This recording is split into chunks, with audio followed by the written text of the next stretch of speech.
Kanada hayali gerçek mi? Ücretsiz olarak veriyor. Kanada'dan selamlar arkadaşlar. İnternette bulamayacağın, keşke bunları bilseydim dediğim şeylerden size bahsedeceğim. Ne olursa olsun oraya gelin de ben her işi yaparım. Sakin bir cumartesi gününden Kanada'dan selamlar arkadaşlar. Bu videoda size beraber mangal yapacağım. Mangal yaparken sizle biraz sohbet edeceğiz, dertleşeceğiz. Sizinle Kanada'ya gelmeden önce bilmeniz gereken, internette bulamayacağınız bilgilerden biraz bahsedeceğim. Ben buraya gelmeden önce bana keşke anlatsalardı, keşke bunları bilseydim dediğim şeylerden size bahsedeceğim. Negatif şeyler de olabilir, pozitif şeyler de olabilir. Ama bütün hepsini gerçekliğiyle, şeffaf şekilde size anlatmaya çalışacağım. Şöyle bir mangalımız var.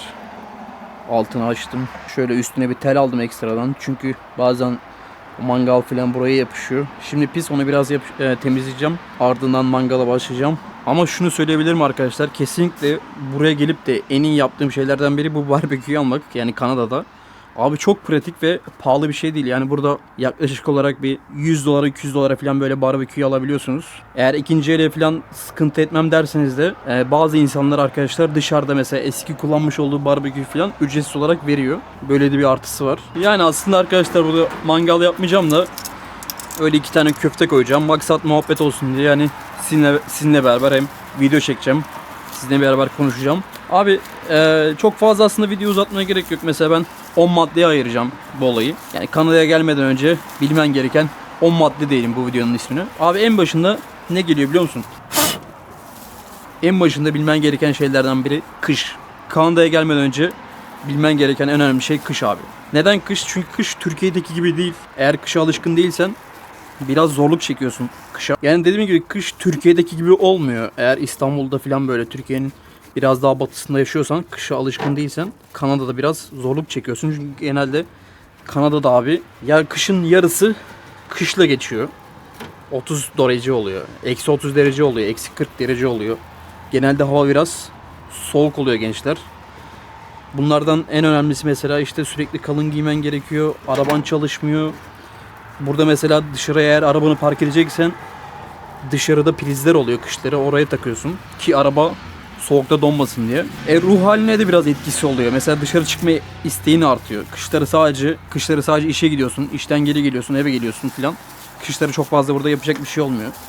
Eğer kamp olayını filan seviyorsan işte kaymayı filan seviyorsan onlara filan gidebiliyorsun. Mesela şehir dışlarına gidip kampa filan gidebilirsin. Abi şöyle çok güzel. Ulan kameraya da yetişmiyor ki. Kamera göstereceğim diye şeyler düşecek. Patlıcanım falan var. Bir de bir Adana kebabım var. Bir de tavuk var. Tavuk kebap arkadaşlar. Üstüne de biraz patlıcanlardan koydum. Şöyle güzel bir şey olacak. Şunu şuraya koyalım. Bunları Helal Freshco diye bir market var. Oradan aldım. Türk kasabı yok daha doğrusu burada. Türk marketi var ama sanırım orada et falan satmıyor. Bunları dediğim gibi Freshco marketten aldım. Helal arkadaşlar. Helal merak edenler için evet burada helal bulabiliyorsun.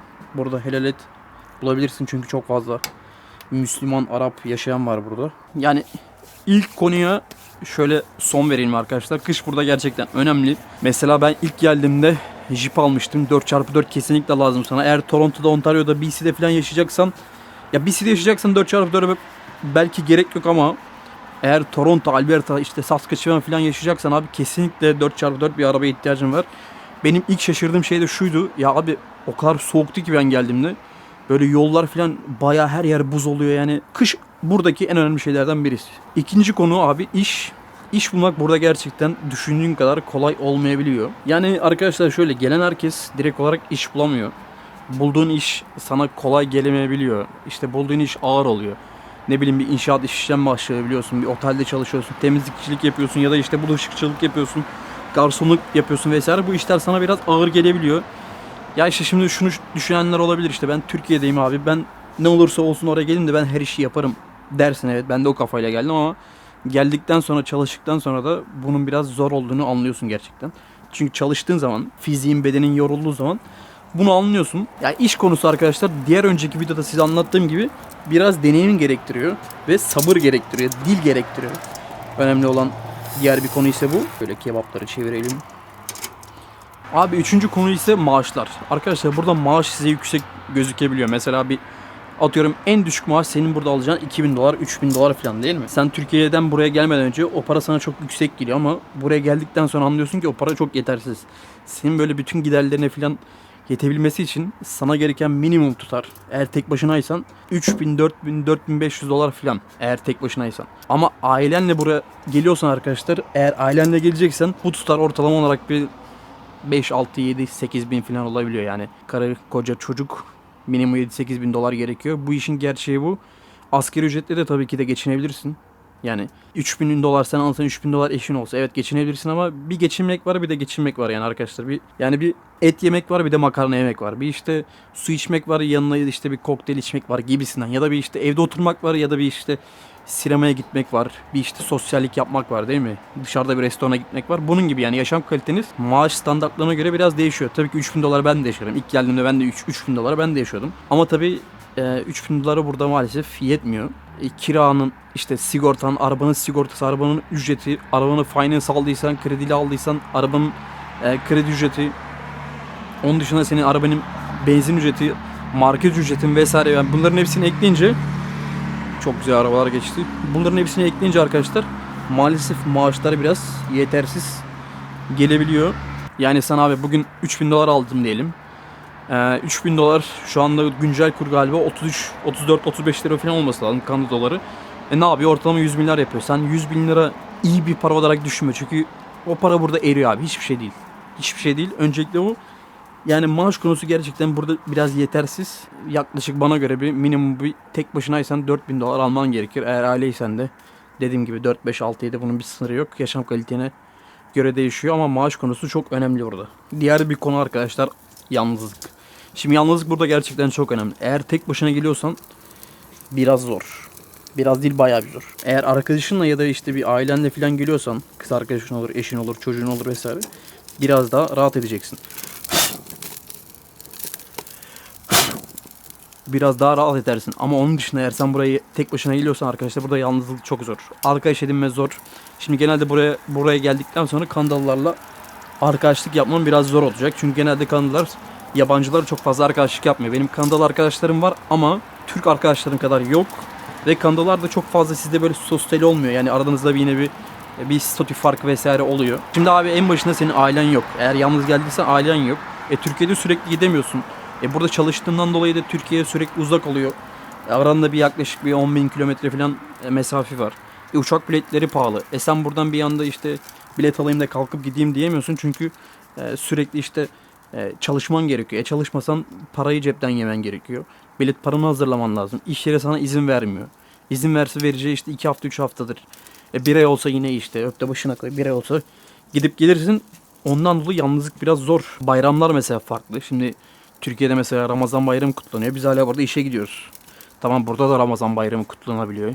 İşte gidiyorsun burada Türk camisine, Arap camisine aynen kutlayabiliyorsun ama aynı şeyi yine burada kısmen bulabilirsin. Hani böyle çok iyi şekilde bulamazsın ama yine de biraz bulabiliyorsun. Onun dışında arkadaş çevresi biraz kurmak zaman alıyor. Yani bir anda arkadaş çevresi kuramıyorsun. Tabii şimdi bu kişiden kişiye değişir. Yani ortalama olarak bana göre bir 18-20 yaşlarında buraya geldiysen arkadaş edinmek biraz daha kolay. Ama arkadaşlar yani 30'undan sonra geldiysen 30'undan sonra gerçekten burada arkadaşlık kurmak, çevre kurmak biraz daha zor. Çünkü abi kafan ağrıyor. Herkesle arkadaşlık kurmak istemiyorsun. Ya da herkesi işte kafan kaldırmıyor abi bir saatten sonra. Ondan dolayı arkadaşlık ve çevre biraz burada problem.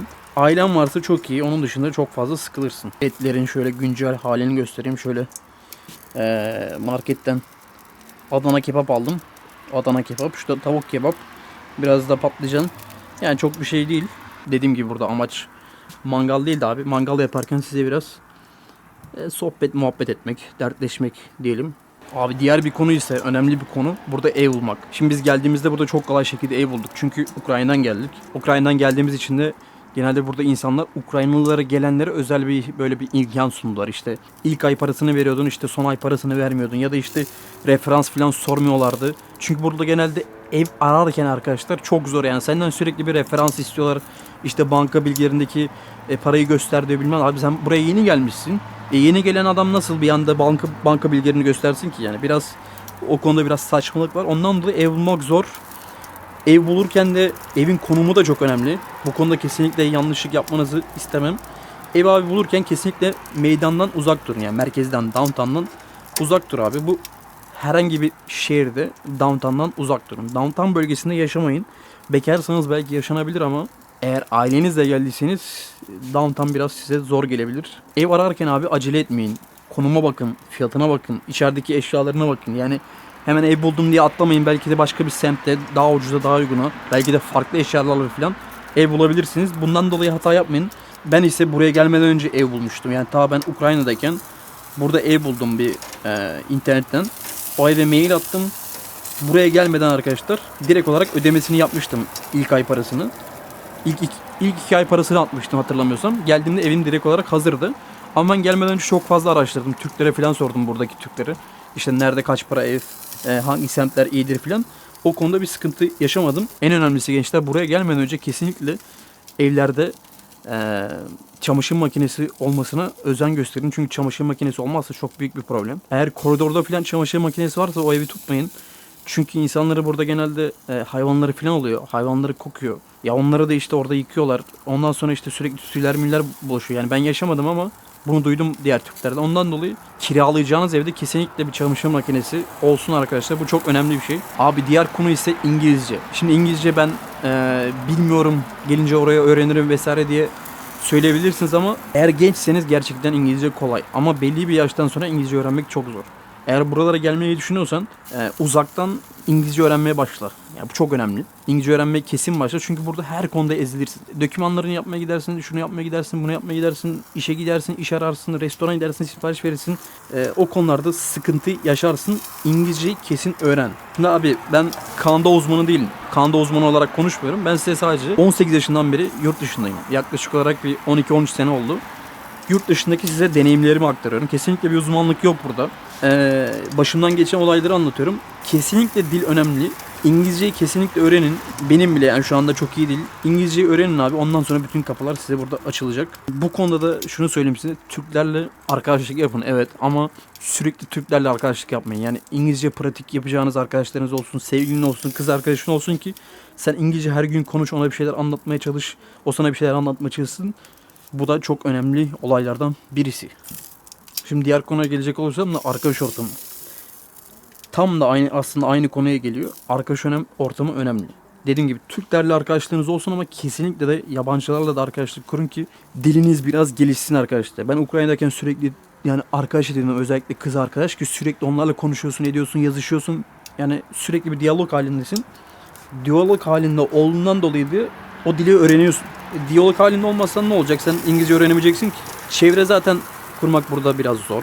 Evet, Türk çevren de olsun dediğim gibi ama Kanadalı işte ya da işte yabancılardan Hintli, Filipinli kim olursa olsun hiç fark etmez. Onlarla bir çevren olsun ki onlarla da konuş. Onlarla da İngilizce konuş. Evet, yalnız hissedeceksin geldiğinde ama yapacak bir şey yok. Onlarla biraz arkadaşlık kurman gerekiyor. Abi diğer önemli konulardan birisi Kanada gerçekten herkes için uygun olmayabilir. Ben buraya ilk geldiğimde konuşmaya başladığım, tanıştığım çok fazla Türk vardı. Abi çoğu döndü. Adam kışı görüyor. Aynı İzmir'in hikayesi gibi. Kışı görüyor, dönüyor. Ben de şimdi dönsem de nereye döneceksin? Ukrayna'da savaş var. Türkiye'de döner miyim? Türkiye'de çok zor hayat bu saatten sonra. Yani sadece benim için değil, bütün herkes için çok zor. Döneceksin de işte dönecek bir yerin yok. Ama Kanada'da işte çok soğuk. İşte kışları görüyorsun falan. İzmir'in ne yapmış? İzmir'in hikayesi olayı. Ve gelmiş buraya ilk sezon kışta kar temizlemiş. Bir daha temizlerim demiş. Bir daha temizlerim bilmem ne falan filan. Adam en son demiş yok ya demiş, burada ben yaşayamam giderim. Ondan dolayı dil olayını gören, işte yalnızlığı gören, uzaklığı gören, kışı gören abi çoğu kişi buradan terk etti gitti. Sadece Türklerden değil. Ukraynalılardan da çok fazla gelen kişi var. Ardından buradan adam çekiyor gidiyor. Ne yapacak adam? Yalnızlık var, uzaklık var, bilmem ne var. Şimdi adam oradan diyecek ya işte uzaktasın bilmem ne. Et alıyorsun oğlum, her şey et mi? Eti sen Türkiye'de almıyor musun? Türkiye'de de alıyorsun. Ben 2 kilo alırım, sen 1 kilo alıyorsun. Ben sana buradaki sorunlardan bahsediyorum yani. Hem negatif olaylardan hem pozitif olaylardan bahsediyorum. Ama olayın gerçeği de bu şekilde yani. Tamam işte arabanı alıyorsun. Arabadan ne alıyorsun ki? Arabayı zaten krediyle alıyorsun. Finance'la. Ne anladım ben bu işten. Zaten buradaki bütün herkesin arabası ne? Kredili yani. Kimse burada nakit araba almıyor ki. Yani araba filan arkadaşlar burada önemli olaylar değil. Araba zaten burada bir ihtiyaç. Sen kışın -20'de -30'da iş yerine nasıl gideceksin? Metro ile mi gideceksin? Otobüste, durakta otobüs mü bekleyeceksin? Seni o da yoracak bir süre sonra. Bir gideceksin, iki gideceksin, üçüncüde gitmeyeceksin ki. Ben buraya ilk geldiğimde bir iş görüşmesine gittim. Daha arabam yoktu, ilk haftaydı. İş görüşmesine gittim. Beni alıyor adam işe. Adam dedi ki araba al dedi, ondan sonra gel dedi. Niye dedim? Dedi sen çok uzakta yaşıyorsun dedi. Buradan 30 dakika falan uzaklıkta arabayla. Ama otobüs 2 saat falan sürüyor. Adam dedi ki git dedi arabanı al, ondan sonra gel işe başla. Çünkü sen bir geleceksin dedi otobüste, iki geleceksin. Üçüncüde dedi işten çıkacaksın. Adam haklıymış. Çünkü arabayla bile yarım saat olan uzaklıkta olan bir yere gitmek çok zordu yani benim için. Ondan dolayı arkadaşlar evet, eksileri de var, artıları da var abi. Ben size bütün olayları şeffaflığıyla açıklıyorum. Burada bir Kanada güzelliği yapmıyorum. Türkiye kötülemesi de yapmıyorum. Olayın gerçek şu anki benim yaşadığım, gözümden gördüğüm yaşadıklarımı size anlatıyorum. Hak veren olur, hak vermeyen olur. Herkese tabii ki saygılar. Abi en önemli konulardan biri. Kanada hayali gerçek mi? Bizim Türkiye'de yaşarken işte Kanada'ya gelmeden önce Kanada bize nasıl gözüküyor işte? Kanada, Amerika, Avrupa. Abi çok güzel yer işte, böyle ağaçlardan işte paralar akıyor falan bilmem. Ben giderim bir senede işte hayatımı kurtarırım falan. Abi her şey düpedüz yalan. Öyle bir şey yok. Buradaki Kanadalı ağlıyor. Biz yabancılar geldiğimiz için Kanadalı diyor, dönün evinize diyor. Evine dön diyor yani, bu kadar basit. Bu konuda yalan yok.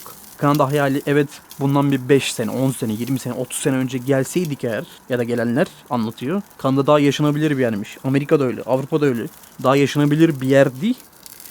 Şu anda da yaşanabilir hala bir yer. Ama şu an biraz daha zor. Önceden mesela 50 cent benzinken şu anda 2 dolar.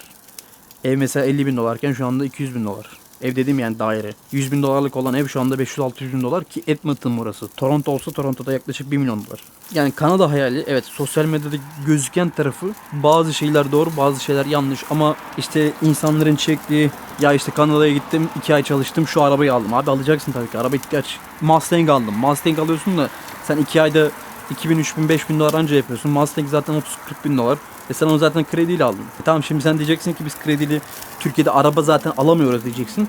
Tamam, burada da veriyor da abi, onu da ödüyorsun sonuçta. Sen onu 10 sene krediyle alıyorsun. Adam 40 bin dolara var araba alıyor. 10 sene taksit yapıyor. 40 bin dolarlık arabayı 60 bin dolar ödemesini yapıyor. 10 senede ödüyor ayda 300-300. Çok büyük bir şey değil yani. Onun dışında Kanada hayali, gerçekte yaşanan olay nedir diye düşünecek olursak, abi Kanada güzel bir yer. Yaşanabilir bir yer. Yalnız yaşamayacaksın. Ailenle olacaksın.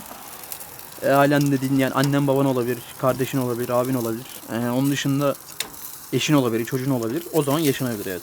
Ama yalnızsan, ya burada ben olsam tercih etmem. Giderim Avrupa'ya, Malta'ya giderim. Başka yerlere giderim. Sıcak olan bir yere giderim. Avustralya'ya giderim. Oralarda yaşayabilirim. Ama ailem varsa Kanada'yı öneririm abi. Çünkü neden? Yani ben burada sıfırdan başladıysam, sıfırdan yaptıysam bir şeyler. İşe gidiyorum, arabam var, evim var falan filan. Ben yaptıysam sen de yaparsın. Ben buraya 3,5 sene önce geldim. Ben sıfırdan başladım. İngilizcem de hiç yoktu. Sadece Rusça, Ukraynaca biliyordum. İngilizce şöyle biliyordum. Ben her şeyi buradan sıfırdan başladığıma göre sen de yaparsın abi. Ondan dolayı çok fazla büyütmeyin gözünüzde. Kanada hayali gerçek değil. Ama burada başarabilirsiniz. Yani Türkiye'de yapamadıysan burada yaparsın. Ha bak, şunu da söylemek istiyorum. Bu maddeyi söylemeyeceğim ama şöyle bir kısa geçeceğim. Arkadaşlar, Türkiye'de karı koca çalışıyorsun ya da sadece sen çalışıyorsun. Eşin evde oturuyor. Çocuğun var. Ama gelirim mesela, sallıyorum işte 100 bin lira, 70 bin, 80 bin, 100 bin lira. Evin var diyelim. Araban da hadi olsun. Abi o zaman yurt dışına çıkma. Sen o zaman iyisin. İyisin yani. Ama sen abi asgari ücretle çalışıyorsun. Eşin çalışmıyor da eşin de asgari ücretli ve kirada yaşıyorsan yurt dışına çık. Yurt dışına daha rahat edersin. Sen de çalışırsan, eşin de çalışırsa burada her şeyi alırsın, edersin vesaire. Ama abi sen eğer beyaz yakaysan, işin iyiyse, iş durumun iyiyse yurt dışına çıkmanı önermiyorum. Abi neden? Yurt dışına çıksan hoşuna gitmeyecek. Anlattığım şeyler hoşuna gitmeyecek. İş, istediğin işi hemen bulamayacaksın. Eğer ama böyle çok böyle akademik birisin, onu okumuşsun, bunu okumuşsun, dillerini iyi falan. Bence Türkiye'de daha iyi şartlarda yaşarsın gibi düşünüyorum. Ama sen dersen ki Türkiye'deki ekonomi, politik, siyaset bilmem ne beni çok üzüyor artık, İnsanlar problemli falan dersen o zaman çık abi. O zaman çık. O zaman iyi bir yerde yaşayabilirsin.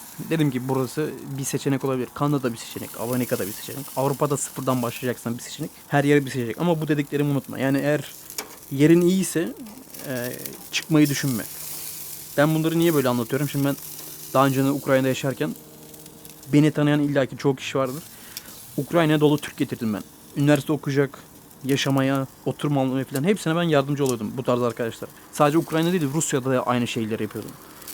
Yani insanların ne istediğini ve ne düşündüğünü gayet iyi biliyorum. Türkiye'den neden çıkmak istediklerini daha iyi biliyorum. Gayet iyi biliyorum. Ama sana abi eğer senin çıkman değmeyecekse bence çıkma.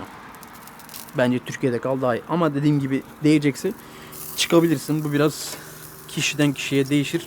Şimdi tekrardan Kanada'ya gelsem, tekrardan sıfırdan başlasam neler yapardım? Kısaca onu söyleyeceğim, ardından videoyu kapatalım arkadaşlar. Çünkü zaten şeyler de oldu. Kebap da oldu. Abi şu gerçekten barbekü olayı çok güzel ya. Yani şu barbekü aldığımdan beri dışarıda hiçbir zaman mangal yapmadık, biliyor musun? Sadece evde yapıyorum çünkü abi çok pratik. Gazlı.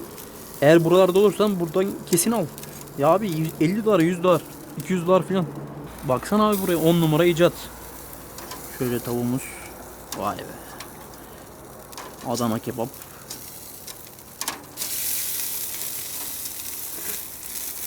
Abi sıfırdan gelsem neler yapardım? Olay şu. Ben buraya kesinlikle daha erken gelirdim. Ben şu anda 30 yaşındayım. Ben 27 yaşında geldim. Abi kesinlikle daha erken gelirdim. Gerekirse 17 yaşında, 18 yaşında, 19 yaşında gelirdim. Çok iyi yerlere gelirdim şu zamana kadar. Yani bir 10 sene içerisinde çok iyi yerlere gelirdim. Ki o yaşlarda biraz daha iyi dili daha iyi öğreniyorsun, çevreyi daha iyi öğreniyorsun, çevre ediniyorsun vesaire, işi öğreniyorsun. Ondan dolayı biraz daha genç yaşlarda gelmek isterdim. Ama 30'un üstüyseniz arkadaşlar bence biraz daha düşünün gelmeyi buraya. Başka şehir seçer miydim? Seçerdim. Edmonton'a gelmezdim. Edmonton çok soğuk, çok sıkıcı. Biz gençler olarak bence sıkılıyoruz burada. Ben biraz daha BC tarafını seçerdim. Toronto'da değil. Toronto'da çok fazla Türk var. İş bulamıyorlar, iş bulamıyorsun. Çok kişi kaçak çalışıyor filan. Ama BC'nin insanları çok iyi. Çok fazla gittim oraya. Belki eğer ileride burada yaşarsam o tarafa taşınırım diye düşünüyorum. Edmonton abi, eğer dilin yoksa, benim gibi ilk geldiğinde dilin yoksa, paran yoksa, ucuz bir şehir arıyorsan evet buraya gel, çalış, dil öğren. Ondan sonra buradan çık. Ne tarafa? İşte BC taraflarına. Vancouver olur, Vancouver'ın yakınları olur. Oralara geçebilirsin. Gelmeden daha çok para biriktirir miydin? Bu da böyle bir konu var. Şimdi sen buraya gelmeden bir yanına bir para alman lazım. İşte seni en aşağı böyle bir 3 ay 4 ay idare edecek bir para lazım. Bu da nedir abi? Kişi başı değil, aylık diyelim yani. Aylık bir 2000-3000 dolar minimum bir masrafın olur ilk geldiğinde. İşte araban, evin, bilmem neyin, kiran, yemen içmen. İş bulamadığını varsayarsak 3-4 ay. İşte ay 3000 dolar harcasan 4 ayda işte 10 bin dolar da mesela. 10 bin 12 bin dolar da. Böyle bir parayla gelirdim ama belki de hiç belki de cepten harcamayacaksın. Belki gelip direkt işini bulacaksın. Ya belki sana şans gülecek. Belki de o parayı hiç harcamayacaksın ama gelirken yanında getirdiğin para önemli. Gerekirse abi para al, borç al, gel. Ondan sonra onları ödersin. Gelmeden İngilizce öğrenir miydim? İngilizce yüklenir miydim? Kesinlikle abi. Gelmeden çok iyi şekilde İngilizce çalışırdım. Ondan sonra gelmeye çalışırdım. Ya da böyle gelmeden İngilizce çalışmaya başlardım. Bu en önemli detaylardan birisi. Yani özetleyecek olursak arkadaşlar, Kanada deneyimlerim bu şekilde. Herhangi bir içeride işte yalan malan işte bilmem ne abartma falan hiçbir şey yok. Deneyimler bu şekilde, yaşadıklarım bu şekilde. Size de böyle en iyi böyle ayrıntısıyla anlatmaya çalışıyorum. Onun dışında dediğim gibi yorumlarda ne duymak istiyorsunuz, merak ettiğiniz şeyler nedir? Onlardan bahsederseniz böyle bu şekilde size sohbet ederiz. İşte ortamı göstereyim size böyle. Neler yaptığımı göstereyim filan. Hem burayla alakalı biraz bilgi edinmiş olursunuz. Ben de size sohbet etmiş olurum. Zaten YouTube kanalına devam etme isteklerimden biri de bu arkadaşlar. Yani sizle sohbet etmek, size ortamı göstermek vesaire. Zaten biliyorsun benim YouTube kanalım kapalıydı. Ben tekrar açtım. Şu anda zaten para kazanma falan açık değil. Sadece sizle konuşuyorum, sohbet ediyoruz, dertleşiyoruz vesaire. Olaylar bu şekilde arkadaşlar. Dediğim gibi beğendiysen abi beğen videoyu. Sana zahmet bir de abone ol, yorum yap. Eğer merak ettiğin şeyler varsa da onları bana yaz. Ben de onlarla alakalı videolar çekeyim. Herkese iyi günler, Türkiye'ye selamlar. Bizim kebapları oldu gençler. Kusura bakmayın, size böyle biraz göstermiş oldum ama bana afiyet olsun. Şöyle koyalım. Lan kocaman kebap küçücük oldu.